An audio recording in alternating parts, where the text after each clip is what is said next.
Assalamualaikum warahmatullahi wabarakatuh. Perkenalkan, nama saya Anissa Putri. Saya mahasiswa dari Universitas Muhammadiyah Sumatera Barat, jurusan Teknik Sipil, Fakultas Teknik. Saya akan melengkapi sebuah ujian akhir semester genap tentang penjelasan perencanaan bendung untuk mata kuliah irigasi bangunan air 2. Perencanaan bendung irigasi. Bendung adalah suatu bangunan yang dibuat dari pasangan batu kali yang terletak melintang pada sebuah sungai, yang tentu saja bangunan ini dapat digunakan pula untuk kepentingan selain irigasi, seperti untuk keperluan air minum, pembangkit listrik, atau untuk penggelontoran suatu kota. Menurut macamnya, bendung dibagi dua, yaitu bendung tetap dan bendung sementara. Bendung tetap adalah bangunan yang sebagian besar konstruksi terdiri dari pintu yang dapat digerakkan untuk mengatur ketinggian muka air sungai, sedangkan bendung tidak tetap adalah bangunan yang dipergunakan untuk meninggikan muka air. Pertama, jenis-jenis bendungan.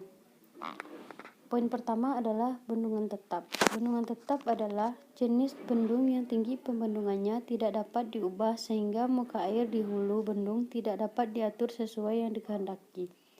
Pada bendung tetap, elevasi muka air di hulu bendung berubah sesuai dengan debit sungai yang sedang melimpas, atau muka air tidak bisa diatur naik ataupun turun. Poin kedua adalah bendung gerak atau bendung berpintu.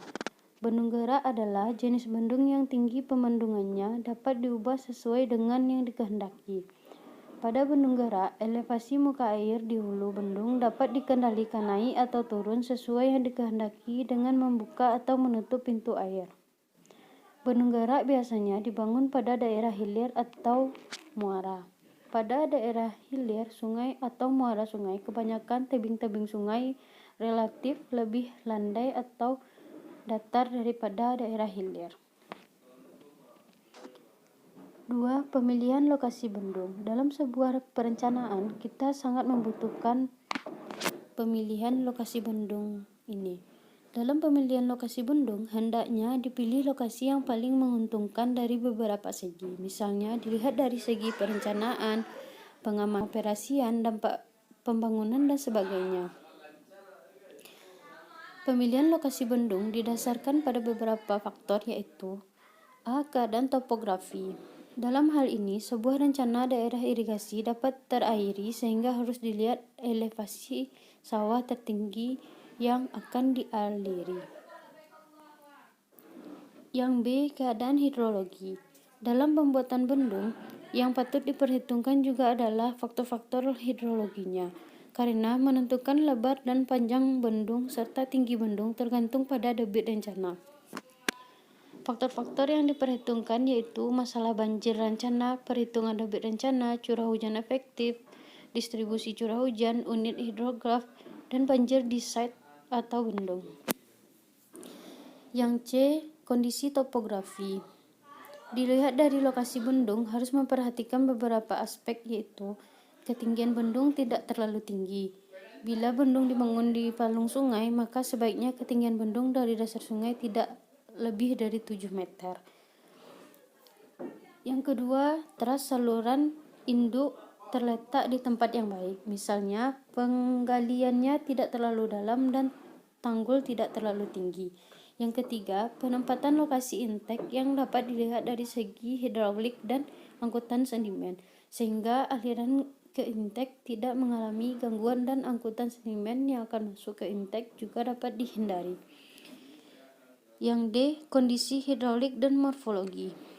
Poin pertama, pola aliran sungai meliputi kecepatan dan arahnya pada waktu debit banjir sedang dan kecil. Poin kedua, kedalaman dan lebar muka air pada waktu debit banjir sedang dan kecil. Poin ketiga, tinggi muka air dapat pada debit banjir rencana. Poin keempat, potensi dan distribusi angkutan sedimen. Yang E. Kondisi tanah pondasi. Dan kita juga harus memperhatikan kondisi tanah pondasi ini dalam sebuah perencanaan bendungan. Misalnya, bendung harus ditempatkan di lokasi di mana tanah pondasinya cukup baik sehingga bangunan akan stabil.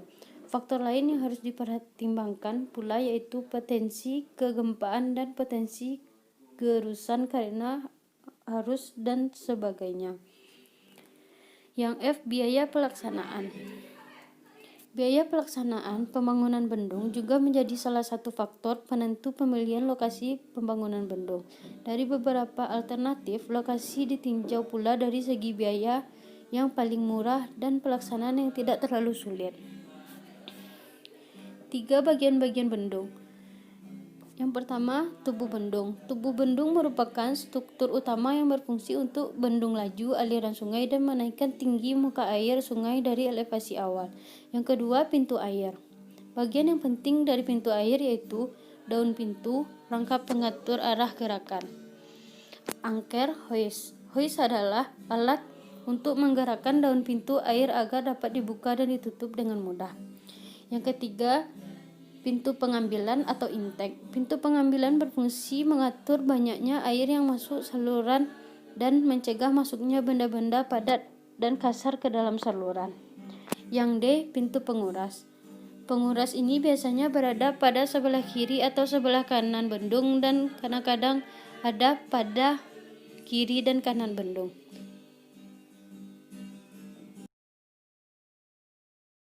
Sekian penjelasan dari saya. Apabila ada salah kata, saya mohon maaf. Assalamualaikum warahmatullahi wabarakatuh.